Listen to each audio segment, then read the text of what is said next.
Bab 3231, Metode yang aneh. Sekarang waktunya berkompetisi. Keluarkan berbagai ramuan peri yang kamu butuhkan. Kata Dev kepada Senong Ding Yaozun yang masih menatap lurus ke arahnya.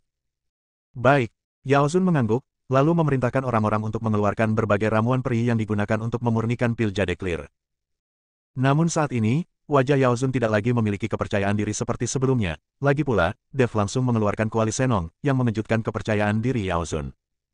Kuali Senong ini seperti ledakan raja, langsung meledakkan Yaozun dan membuatnya gelisah. Yaozun, tenanglah, selama kamu menang, anak ini pasti akan mati, tapi kuali Senong akan menjadi milikmu. Melihat Yaozun gelisah, salah satu anak buahnya maju dan berbisik. Ketika Yaozun mendengar ini, wajahnya tiba-tiba menjadi bahagia, dan kemudian dia menatap kuali Senong dengan rakus lagi. Nak, mari kita mulai sekarang. Siapapun yang memurnikan pil giok murni dengan cara paling murni dan dalam waktu sesingkat-singkatnya akan menang. Kata Yaozun. Tidak masalah. Dev mengangguk. Dengan bunyi gong, kompetisi resmi dimulai, semua orang menyaksikan dengan penuh perhatian, ingin melihat kuali Senong kuno memurnikan ramuan. Setelah kompetisi dimulai, Yaozun segera menembakkan api spiritual, kemudian mengamati intensitas api spiritual, dan mulai memasukkan rumput peri ke dalam kuali pada waktu yang berbeda. Ini adalah langkah penting dalam memurnikan ramuan, Anda harus mengontrol suhu api spiritual dan memperhatikan urutan penempatan berbagai ramuan peri. Tapi Dev berbeda, dia melihat Dev melemparkan semua jenis rumput peri untuk memurnikan pil jade clear ke dalam kuali Senong. Kemudian dia mengangkat api spiritual biru di tangannya dan melihatnya ditembakkan ke dalam kuali Senong. Dalam sekejap, api berkobar terjadi di dalam kuali Senong. Melihat pemandangan ini, semua orang tercengang. Bahkan Yaozun di samping menghentikan rumput peri di tangannya dan menatap Dev dengan tidak percaya. Dia telah melihat banyak metode pemurnian obat, tetapi belum pernah melihat yang ini, bagaimana bisa ada metode pemurnian obat mujarab. Melemparkan semua jenis ramuan abadi ke dalam dan kemudian membakarnya, jika Anda bisa memurnikan ramuannya, itu tidak masuk akal. Apakah ini alkimia? Menurutku itu berarti menyalakan api untuk memasak. Apakah metode membuat alkimia ini yakin tidak akan meledakkan tungku? Sepanjang hidupku, ini pertama kalinya aku melihat metode alkimia semacam ini. Semua orang membicarakannya. Yaozun memindahkan kualinya lebih jauh, dia takut kuali Dev akan meledak dan melukai dirinya sendiri. Melihat api di kuali Senong Dev semakin mengecil, Yaozun teringat bahwa dia juga sedang menyempurnakan ramuan itu, jadi dia berkonsentrasi untuk menyempurnakannya. Semua orang juga mundur, takut kuali Senong Dev akan meledak. Ji Cheng melihat metode alkimia Dev dengan kebingungan di wajahnya, dia tidak tahu cara membuat alkimia, tetapi dia telah melihat banyak apoteker membuat alkimia, dan mereka belum pernah menggunakan metode ini. Tuan Dev, metode apa yang Anda gunakan untuk membuat ramuan? Apakah ini mungkin? Ji Cheng bertanya dengan heran. Tunggu sebentar dan kamu akan tahu apakah itu berhasil. Dev tersenyum ringan. Saat Dev selesai berbicara, tiba-tiba terdengar ledakan, yang mengejutkan semua orang. Semua orang mengira kuali Senong Dev telah meledak. Saya melihat gas putih naik ke langit dari kuali Senong, dan aroma obat keluar dari kuali. Bersamaan dengan aroma obat, cahaya warna-warni bersinar di langit, dan awan merah yang sangat indah terbentuk. Danyun, ini Danyun. Aku belum pernah melihat Danyun secantik ini. Ya Tuhan, memurnikan pil giok murni kecil sebenarnya bisa membentuk awan pil. Teknik pemurnian pil macam apa ini? Kamu tidak perlu melihat jade clear pil. Hanya Danyun yang muncul, kamu tahu bahwa anak ini pasti menang.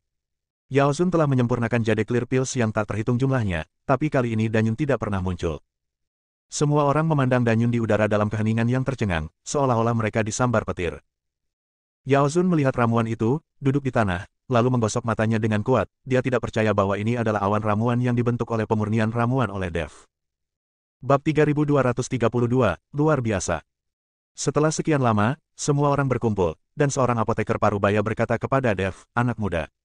Tidak, Tuan, bisakah kami melihat pil Yuking yang Anda sempurnakan?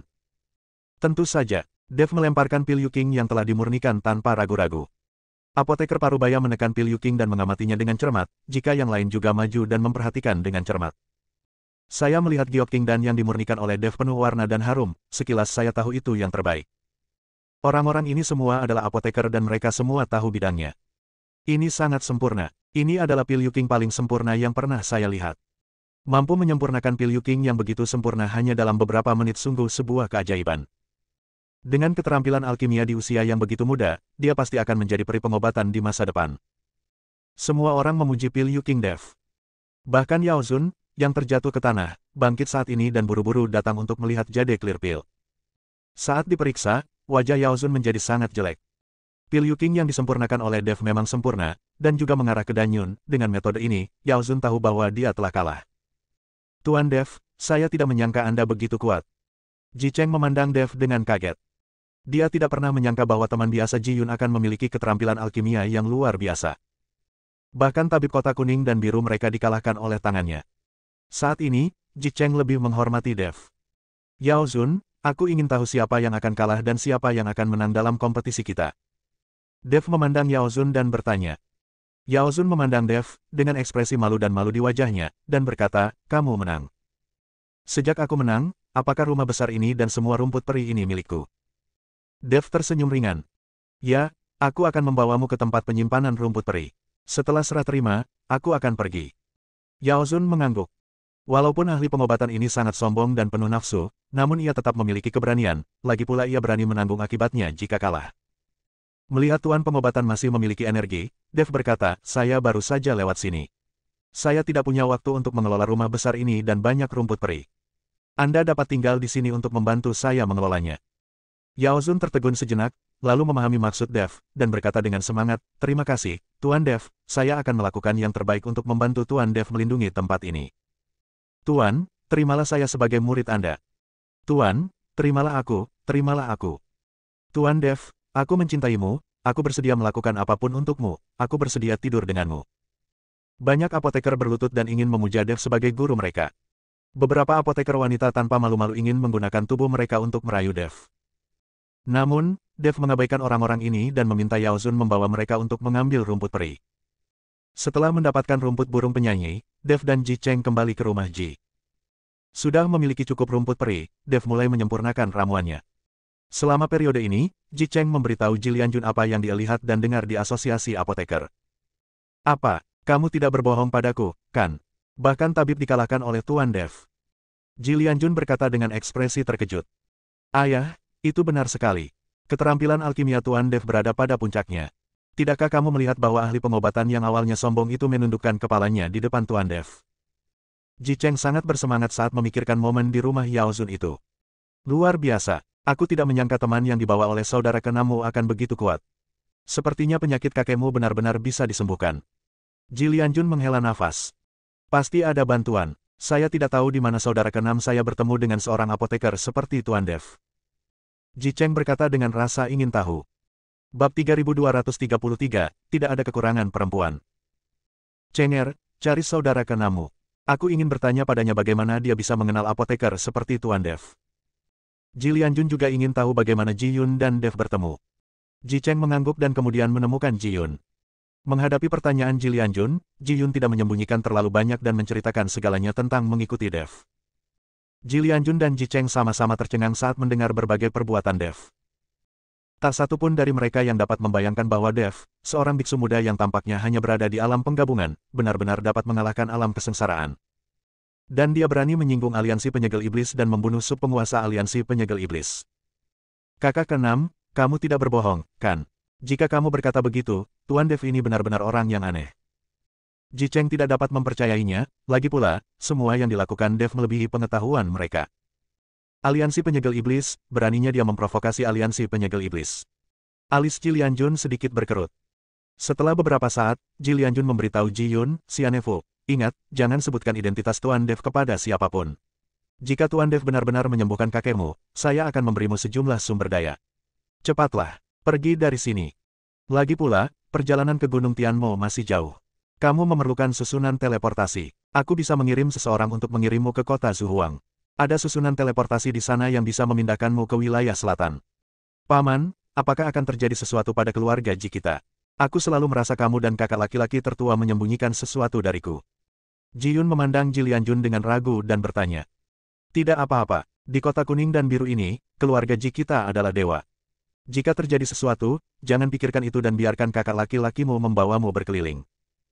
Ji Lianjun menepuk bahu Ji Yun, lalu meminta Ji Cheng untuk membawa Ji Yun pergi. Di sisi lain, setelah malam pemurnian, Dev menyempurnakan ramuan untuk lelaki tua keluarga Ji dan bersiap mengirim ramuan itu ke Ji Lianjun. Tapi begitu dia keluar dari pintu, dia melihat saudara perempuan Ji Meiyan dan Ji Meiling berlama-lama di depan pintu. Kalian berdua, ada apa? Dev melihat mereka berdua dan bertanya dengan keras. Tuan Dev, kami para saudari di sini khusus untuk meminta maaf kepada Anda, dan saudara perempuan saya juga ingin mengucapkan terima kasih. Beberapa waktu lalu, saudari kita salah paham terhadap Anda, dan saya harap Tuan Dev tidak tersinggung. Berkat cambuk Tuan Dev kemarin, adikku mampu mengalahkan Ji Meizhen. Ji Meiling memandang Dev dengan penuh rasa terima kasih dan berkata, "Tidak masalah, Ji Yun dan aku berteman, hal-hal ini bukan apa-apa." Dev berkata sambil tersenyum tipis. "Tuan Dev, apakah Anda punya waktu?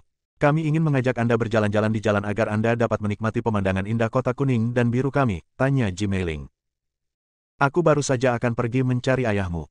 Ramuan kakekmu telah dimurnikan dan siap untuk diminum," kata Dev. "Kalau begitu kami akan mengantarmu ke sana," kata Ji Meiling antusias. Dev mengangguk, lalu mengikuti kedua saudara perempuan itu menuju rumah Ji Lianjun. Sepanjang jalan, Ji Meiling selalu berbicara dan tertawa dengan Dev, namun Ji Meiling yang lebih kuat saat ini seperti gadis pemalu, selalu menatap Dev secara diam-diam tanpa mengucapkan sepatah kata pun. Ada emosi khusus di mata Ji Meiyan ketika dia melihat ke arah Dev. Dev sebenarnya bisa mendeteksinya, tapi dia pura-pura tidak tahu apa-apa. Keluarga Ji ini hanya seorang pejalan kaki, dalam beberapa hari, mereka akan berangkat ke Gunung Tianmo. Dev tidak ingin keterikatan emosional tetap ada dalam beberapa hari ini. Dan Dev tidak kekurangan wanita. Huo Feng selalu di sisinya. Jika Dev membutuhkan, Huo Feng pasti dapat membantunya menyelesaikannya. Rumah Ji Lianjun berada di paling belakang keluarga Ji, yang juga merupakan tepi kota Huanglan. Bab 3234, Kekuatan Asli Wushu. Di belakangnya ada sekelompok gunung, dan rumah besar keluarga Ji dibangun menghadap pegunungan. Seluruh kota kuning dan biru dibangun di atas gunung, mengelilingi rumah besar keluarga Ji. Dev memandangi pegunungan tidak jauh dari sana dan tiba-tiba berhenti, seolah dia merasakan suasana yang akrab namun asing. Melihat Dev tiba-tiba berhenti dan menatap kosong ke pegunungan tidak jauh dari sana, Ji Meiling dengan cepat bertanya, "Tuan Dev, ada apa denganmu?" "Oh, tidak apa-apa." Dev dengan cepat menggelengkan kepalanya. "Di pegunungan itu adalah tanah leluhur keluarga Ji kami. Semua leluhur keluarga Ji kami dimakamkan di sana. Hanya laki-laki dari keluarga Ji kami yang boleh masuk ke tempat itu, dan kami perempuan tidak diperbolehkan." Ji Meiling mengikuti Dev dan memperkenalkan. Dev memandang Ji Meiling dan tidak bisa menahan tawa, dia merasa gadis ini terlalu polos untuk mengatakan hal seperti itu padanya. Bagaimanapun, Dev bisa dianggap sebagai orang luar, tapi kali ini Ji Meiling sama sekali tidak defensif dan bahkan mengungkap tanah leluhur keluarga Ji. Segera, Dev dibawa ke rumah Ji Lianjun. Ji Lianjun melihat Dev datang dan buru-buru bangun untuk menyambutnya. Setelah mendengar berbagai perbuatan mulia Dev kemarin, Ji Lianjun semakin menghormati Dev. "Tuan Dev, apa yang Anda butuhkan dari saya? Jika Anda butuh sesuatu, kirimkan saja seseorang untuk menelepon saya." Ji Lianjun berkata dengan sangat sopan. "Tuan Ji, saya sudah memurnikan ramuan orang tua itu. Sekarang Anda hanya perlu minum obat sesuai petunjuk saya. Saya akan memastikan orang tua itu bisa bergerak dalam 3 hari dan dia akan pulih sepenuhnya dalam 10 hari. Dev berkata dengan percaya diri. Melihat ekspresi percaya diri Dev, Ji Lianjun mempercayai kata-kata Dev lagi pula. Keterampilan alkimia Dev bahkan lebih rendah daripada master kedokteran. "Tuan Dev, terima kasih banyak. Kebaikan Anda tidak akan terlupakan bagi keluarga Ji kami." Ji Lianjun berkata dengan rasa terima kasih. "Tuan Ji, sama-sama. Saya berteman dengan Ji Yun. Inilah yang harus saya lakukan." Setelah Dev selesai berbicara, dia menyerahkan ramuan yang dia sempurnakan kepada Ji Lianjun. Setelah bertukar beberapa kata, Dev berbalik dan hendak pergi. Saat dia berjalan ke pintu, Dev tiba-tiba berhenti dan menatap Ji Lianjun dengan rasa ingin tahu, "Tuan Ji, dalam perjalanan ke sini, saya melihat tempat itu tidak jauh sekali. Ada sumber energi samar yang melonjak di pegunungan, apa yang terjadi?" Dev sangat penasaran bagaimana aura asli bisa ada di tanah leluhur keluarga Ji. Mendengar pertanyaan Dev, Ji Lianjun tertegun dan tidak bereaksi sejenak. Ketika Dev melihat reaksi Ji Lianjun, dia segera berkata, "Tuan Ji, saya hanya ingin tahu dan ingin bertanya. Jika tidak nyaman untuk mengatakannya, jangan katakan." Dev tahu bahwa ini adalah rahasianya, dan bahkan jika dia tidak menceritakannya, Dev tidak akan peduli. "Tuan Dev, tidak ada yang merepotkan." Ji Lianjun tersenyum tipis, lalu memandang Ji Meiyan dan Ji Meiling dan berkata, "Kalian berdua keluar bermain, saya akan mengobrol dengan Tuan Dev sebentar." Setelah Ji Lianjun mengusir kedua putrinya, dia menoleh ke Dev dan berkata, "Tuan Dev, sejujurnya, itu adalah tanah leluhur keluarga Ji kami. Nenek moyang kami dari keluarga Ji semuanya meninggal di sana, jadi itu nenek moyang bumi mempertahankan asal-usul nenek moyang kita dari keluarga Ji." Kata-kata Ji Lianjun segera membuat Dev semakin bingung. "Tuan Ji, kekuatan asli datang dari langit dan bumi. Setelah biksu itu meninggal, ruang aslinya mati, dan kekuatan asli di ruang asli akan kembali ke langit dan bumi. Bagaimana bisakah manusia bahkan setelah kematian, apakah asal-usulnya masih tetap ada?" Tuan Dev, Anda benar. Setelah kematian, segalanya akan berubah menjadi ketiadaan, dan segala jenis kekuatan dan nafas akan kembali ke dunia. Namun ada kemungkinan lain, yaitu di dunia hampa, atau membuat lingkaran sihir hingga membentuk ruang asing. Kekuatan asli para biksu yang meninggal di dalamnya tidak akan menghilang antara langit dan bumi, melainkan akan disimpan. Di dunia hampa ini, ia membentuk kekuatan asli dari kekacauan dan tanpa pemilik. Bab 3235, ada orang di luar dunia, dan ada langit di luar dunia. Kekuatan asli ini dapat langsung diserap dan dimurnikan, sehingga dapat dianggap sebagai sumber daya yang ditinggalkan nenek moyang kepada generasi mendatang setelah kematiannya. Tetapi Tuan Dev hanyalah seorang biksu Fusion Realm, bagaimana dia bisa mengetahui asal-usulnya? Dan dia juga bisa merasakan aura asal-usulnya. Ji Lianjun sangat penasaran. Kalian pasti tahu kalau banyak ahli yang datang ke keluarga Ji sebagai tamu, namun mereka tidak pernah menyadari aura asli tanah leluhur keluarga Ji. Sejujurnya, saya sekarang memiliki kekuatan sumbernya, jadi saya lebih peka terhadap aura sumber ini. Dev melihat Ji Lianjun tidak menyembunyikan apapun darinya kali ini, jadi dia langsung memberitahunya bahwa dia memiliki kekuatan asal. Apa? Mata Ji Lianjun melebar dalam sekejap, dengan ekspresi tidak percaya di wajahnya, dengan tingkat kultivasi alam fusion, kamu dapat memahami kekuatan aslinya. Bukankah ini terlalu keterlaluan? Saya ingin tahu berapa banyak ruang asal Tuan Dev yang telah dibuka dan seperti apa. Dev berpikir sejenak dan kemudian berkata, itu adalah langit berbintang. Begitu Dev selesai berbicara, Ji Lianjun tertegun, lalu menggelengkan kepalanya dan berkata, Tuan Dev, jangan bercanda. Dengan budidaya alam fusi, mampu membuka ruang asli dan menyadari kekuatan sumbernya sudah berada pada level tertinggi di dunia. Bangga sekali. Saya belum pernah mendengar bahwa ruang aslinya adalah langit berbintang kosmik. Itu tidak mungkin. Melihat Ji Lianjun tidak mempercayainya, Dev hanya bisa tersenyum tipis dan berkata, Tuan Ji, jika Anda tidak mempercayainya, Anda dapat mengorbankan secerca kesadaran ilahi dan pergi ke ruang asli saya untuk melihatnya. Ji Lianjun memandang Dev dan menemukan bahwa Dev sepertinya tidak bercanda. Dia berkata dengan sedikit ragu, oke, kalau begitu saya akan melihatnya. Sinar kesadaran langsung terpancar dari lautan kesadaran Ji Lianjun. Dev tidak menghentikannya dan langsung membiarkan sinar kesadaran ini memasuki lautan kesadaran. Segera setelah itu, Dev membawa Ji Lianjun ke ruang aslinya. Ji Lianjun menatap langit berbintang dan bintang yang tak terhitung jumlahnya di langit, dan dia benar-benar tercengang. Meskipun semua bintang tampak gelap pada pandangan pertama, dengan bintang-bintang yang tak terhitung jumlahnya dan ruang asal yang tak ada habisnya, entah berapa banyak asal-usul yang dapat dilihat Dev dan berapa banyak kekuatan asal yang dapat dia simpan. Mengerikan, sungguh mengerikan. Ji Lianjun melihatnya dengan kaget dan tiba-tiba menunjuk ketiga bintang yang bersinar dan bertanya, Tuan Dev, apakah ketiga bintang yang bersinar itu berarti Anda telah menyadari sesuatu? Apakah ada tiga asal-usul? Dev mengangguk dan berkata, ya, saya telah memahami asal mula guntur dan kilat, asal mula api, dan asal mula ilusi. Pantas saja Tuan Dev telah menyadari asal muasal ilusi. Maka formasi ilusi keluarga Ji kita hanya kekanak-kanakan di depan Tuan Dev. Sepertinya saya selalu meremehkan Tuan Dev. Saya benar-benar buta. Sepertinya saya salah jika menilai seseorang berdasarkan wilayahnya saja. Ji Lianjun sangat terkejut. Dia tidak pernah berani membayangkan bahwa seorang biksu muda di alam fusion akan memiliki ruang asli seperti alam semesta dan langit berbintang di tubuhnya, dan juga dapat memahami tiga jenis kekuatan asli jika dia tidak melihatnya sendiri. Matanya, dia tidak akan percaya bahkan jika seseorang memberitahunya. Kesadaran Ji Lianjun mundur dari tubuh Dev, dan dia sangat terkejut dan bersemangat. Tuan Ji, Anda tidak perlu terlalu bersemangat. Saya hanya pengecualian. Tidak banyak orang seperti saya. Jika semua orang sepertiku, dunia manusia akan menjadi tempat yang sunyi pada hari itu. Dev berkata sambil tersenyum tipis. Sumber daya yang perlu ditingkatkan oleh Dev beberapa kali atau bahkan 10 kali lipat dari biksu lainnya. Jika surga dan dunia manusia sama dengan Dev, semua sumber daya di dunia manusia akan habis pada hari itu. Setelah bertemu Tuan Dev, saya akhirnya mengerti arti sebenarnya dari ada seseorang di luar dunia dan ada langit di luar dunia. Ji Lianjun menghela nafas dengan emosi. Bab 3236, Bajingan Bau. Keluar dari rumah Ji Lianjun, Dev menemukan bahwa saudara perempuan Ji Meiyan dan Ji Meiling masih menunggunya. Tuan Dev, tidak apa-apa sekarang. Ayo berbelanja bersama. Setelah Ji Meiling melihat Dev, dia bergegas menyambutnya dan berkata. Melihat antusiasme Ji Meiling, Dev tidak bisa menolak, jadi dia tidak punya pilihan selain mengangguk, oke. Mendengar janji Dev, senyuman muncul di wajah Ji Meiyan. Setelah keluar dari rumah Ji, mereka bertiga berjalan di jalan yang sibuk. Ji Meiling mulai menipu Dev agar memberinya berbagai informasi. Tuan Dev, siapa Anda, gadis Phoenix Api yang bersamamu itu? Ji Meiling bertanya dengan berpura-pura santai. Teman, jawab Dev. Apakah kalian hanya berteman? Kulihat kalian berdua sedang beristirahat di kamar yang sama. Ji Meiling memandang Dev dan bertanya. Ketika Dev mendengar ini, dia hanya bisa tersenyum ringan dan tidak menjawabnya. Dev tidak menyangka gadis Ji Meiling ini diam-diam akan mengamatinya. Melihat Dev terdiam, Ji Meiling bertanya lagi, Tuan Dev, apakah Nona Huofeng wanita Anda? Berapa banyak wanita yang Anda miliki? Dev tertegun dan menatap Ji Meiling dengan tatapan kosong, bertanya-tanya mengapa gadis ini menanyakan pertanyaan seperti itu. Melihat Dev seperti itu, Ji Meiling berkata, Tuan Dev, Anda tidak perlu malu. Untuk pria cakap seperti Anda, tidak ada gunanya memiliki 3 istri dan 4 selir.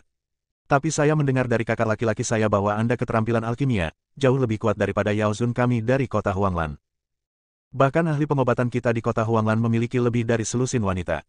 Jika Anda mampu, 10 atau 8 wanita tidaklah terlalu banyak. Dev tertegun sejenak setelah mendengar perkataan Ji Meiling, karena dia sepertinya tidak menghitung berapa banyak wanita yang dimilikinya. Dalam perjalanannya, jumlah wanita di sekitarnya terus bertambah, dan tanpa sadar dia menerima wanita tersebut. Tapi bagaimanapun juga, Dev tidak akan pernah bisa melupakan Yuki. Dia tidak akan pernah melupakan janjinya kepada Yuki bahwa dia akan memberikan Yuki pernikahan yang tak terlupakan.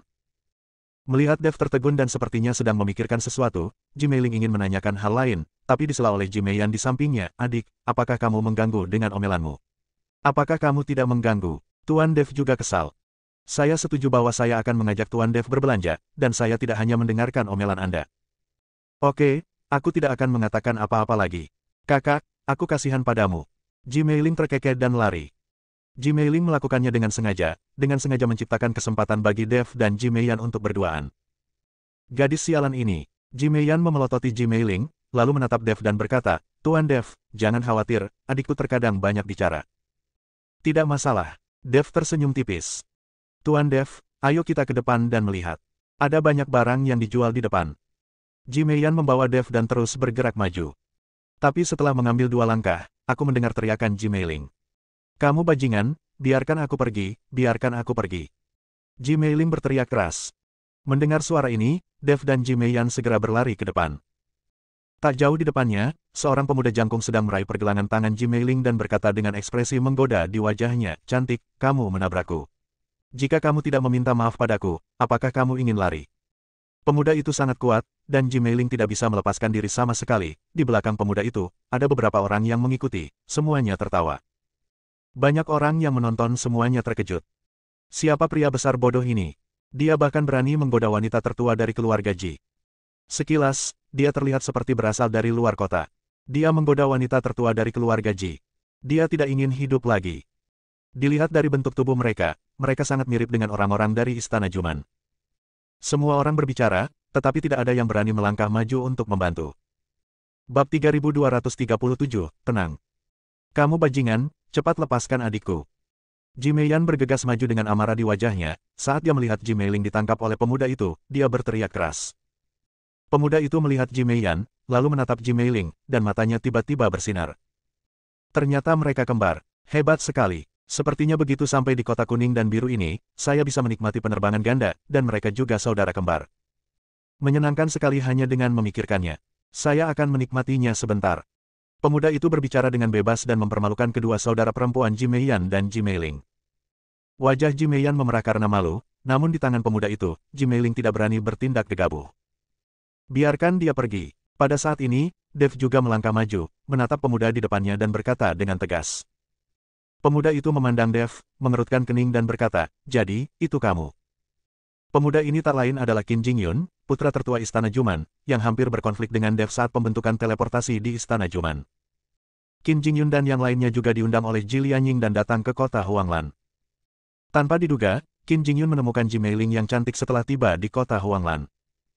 Tentu saja Qin Jingyun yang sangat bernafsu tidak akan melewatkan kesempatan besar ini, ia sengaja bertabrakan dengan Ji Meiling lalu menangkap Ji Meiling.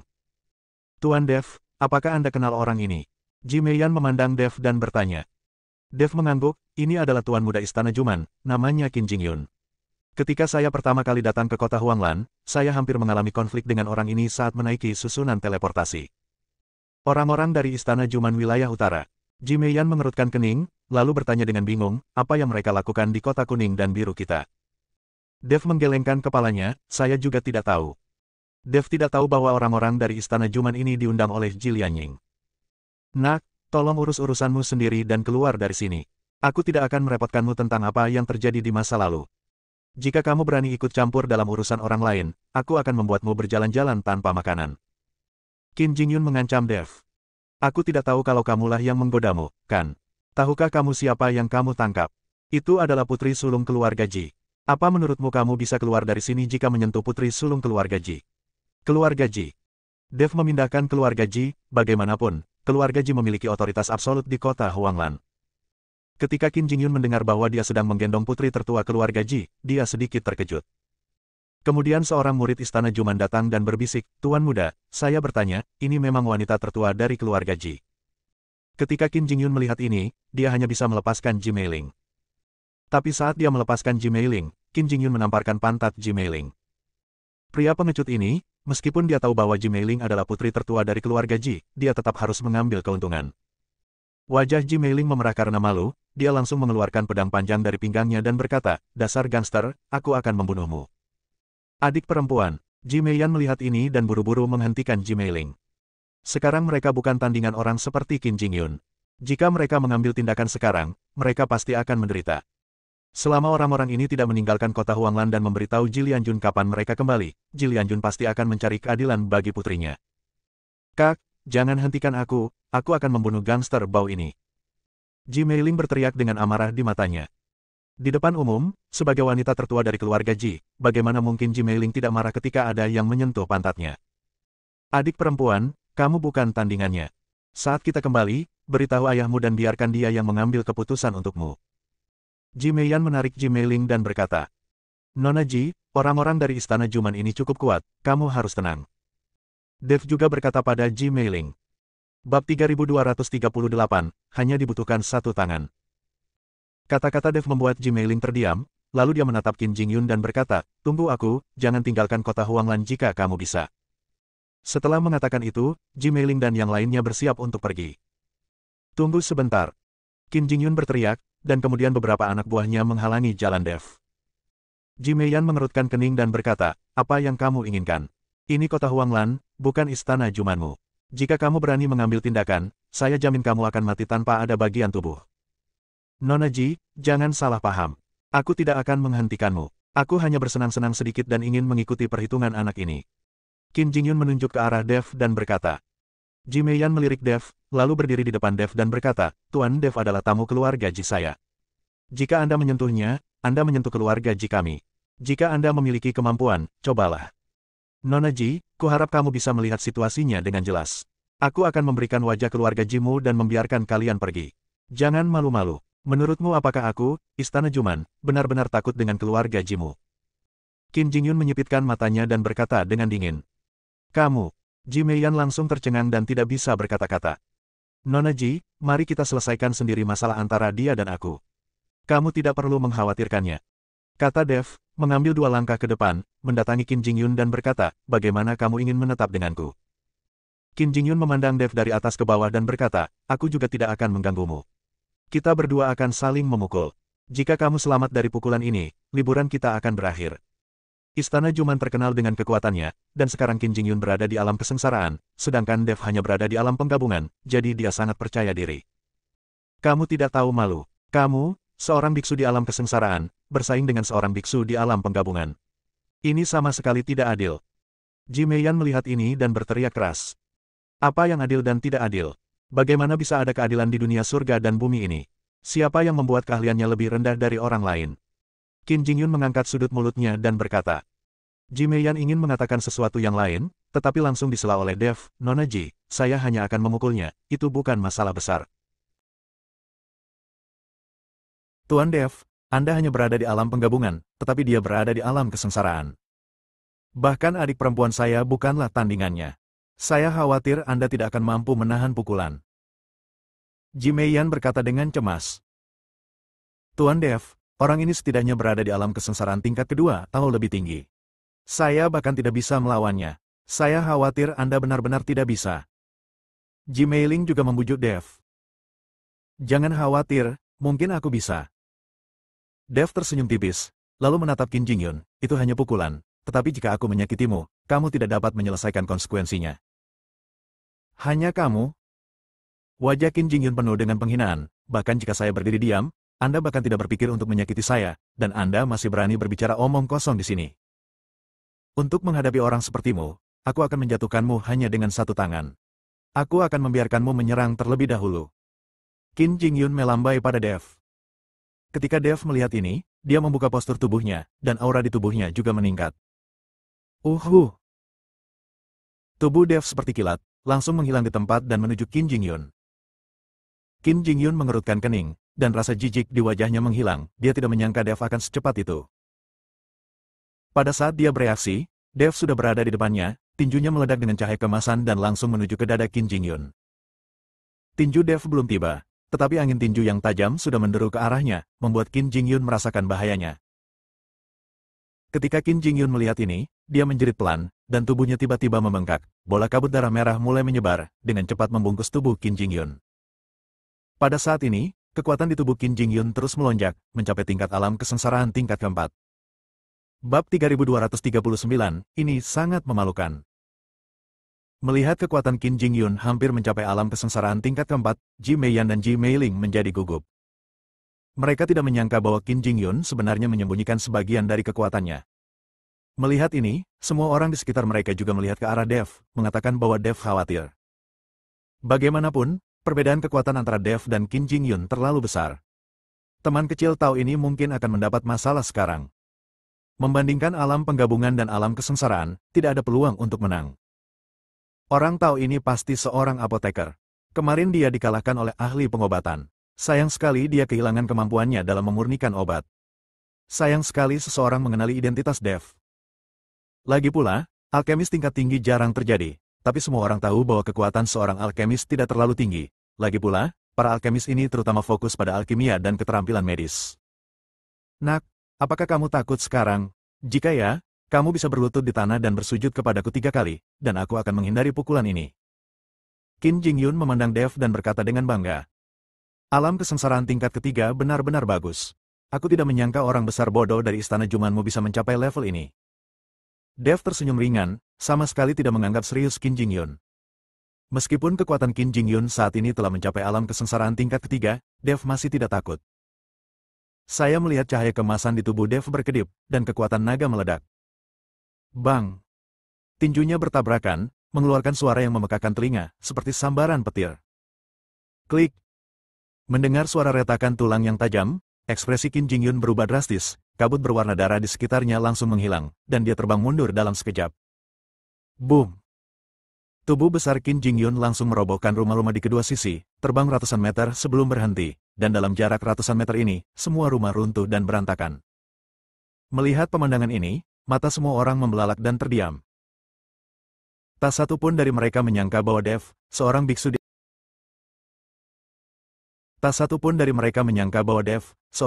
alam fusi, akan menjatuhkan Qin Jingyun, orang kuat di alam kesengsaraan tingkat ketiga, dengan satu pukulan. Ini keterlaluan, sungguh keterlaluan. Tuan muda. Beberapa murid dari Istana Juman bergegas untuk memeriksa situasi Qin Jingyun. Saya melihat lengan Qin Jingyun terkulai lemas, jelas patah. Tubuhnya juga berlumuran darah, cukup untuk melihat betapa kuatnya pukulan Dev. Ji Meiyan dan Ji Meiling membuka mulut mereka dan memandang Dev dengan tidak percaya. Terutama mata Ji Meiyan yang berkilauan. Dia sudah naksir Dev, tapi sekarang dia melihat sisi pemberani dari Dev. Ji Meiyan tidak bisa menahan kegembiraan batinnya. Ji Meiyan tidak menyadari bahwa Ji Meiling, yang berada di sampingnya saat ini, juga mengubah pandangannya saat dia melihat ke arah Dev. Di dunia surga dan manusia, yang kuat dihormati. Dev sekarang berada di alam Fusion Realm, dan dia meninju Qin Jingyun, seorang biksu di alam kesengsaraan, hingga merasa malu. Bagaimana mungkin pria seperti itu tidak disukai oleh wanita? Selain itu, Dev juga mengetahui keterampilan medis dan merupakan seorang alkemis tingkat tinggi, bahkan lebih kuat dari Yao Sun. Yang paling penting adalah Dev juga mengetahui sihir dan dapat dengan mudah menghancurkan formasi ilusi. Pria sempurna seperti ini membuat dua saudara perempuan Ji Meiyan dan Ji Meiling jatuh cinta.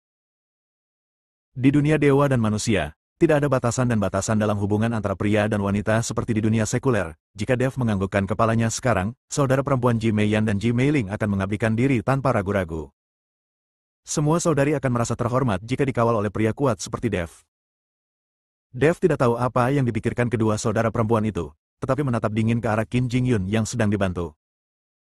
Wajah Qin Jingyun sangat jelek. Tuan muda Istana Juman yang agung dan biksu tingkat ketiga di alam kesengsaraan dipukul oleh Dev. Memalukan sekali jika dipermalukan di depan banyak orang. Bab 3240, dibuka terlebih dahulu. Nak, tunggu saja aku tidak akan pernah melepaskanmu. Qin Jingyun memelototi Dev dengan tajam, dan kemudian dibantu pergi. Melihat Qin Jingyun pergi, Dev tidak menghentikannya. Bagaimanapun, Dev tidak bisa tinggal lama di kota kuning dan biru ini. Saat itu, Qin Jingyun tidak akan dapat menemukannya jika dia ingin mengganggunya. Dua wanita tertua, ayo pergi. Dev melirik Ji Meiyan dan Ji Meiling dan berkata, "Oh, ayo pergi, ayo." Ji Meiyan bereaksi dan mengangguk cepat. Ji Meiling memandang Dev dengan kaget. "Tuan Dev, saya benar-benar tidak menyangka Anda begitu kuat dan mampu bertarung melampaui level tersebut. Anda tidak hanya kuat, Anda juga mengetahui keterampilan medis dan dapat membuat ramuan. Anda juga tahu cara mematahkan ilusi dan membentuk formasi. Dia hanyalah seorang jenius.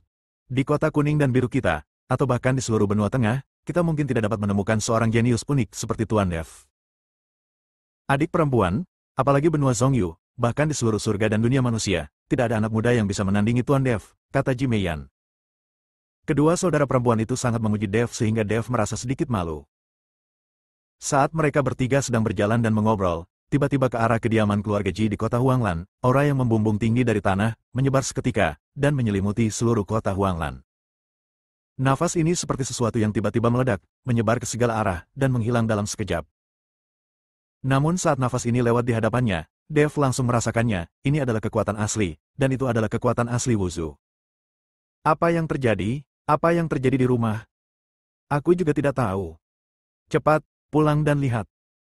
Ji Meiyan dan Ji Meiling panik dan buru-buru berlari menuju keluarga Ji. Dev juga mengikuti di belakang. Ketika mereka bertiga sampai di rumah Ji, mereka menemukan bahwa rumah Ji sudah dikelilingi orang. Semua orang melihat tanah leluhur keluarga Ji. "Saudaraku, ada apa?" Ji Meiyan melangkah maju dan bertanya pada Ji Cheng. "Entahlah, mungkin tanah leluhurnya sudah dibuka," kata Ji Cheng. "Tanah leluhur terbuka?" Ji Meiyan tertegun, "Bagaimana mungkin? Tanah leluhur tidak otomatis terbuka setiap 10 tahun sekali. Sekarang bahkan belum 10 tahun. Saya tidak tahu." Ayah mengikuti paman keduanya dan membawa beberapa tetua ke tanah leluhur untuk memeriksanya. Alangkah baiknya jika tanah leluhur dibuka.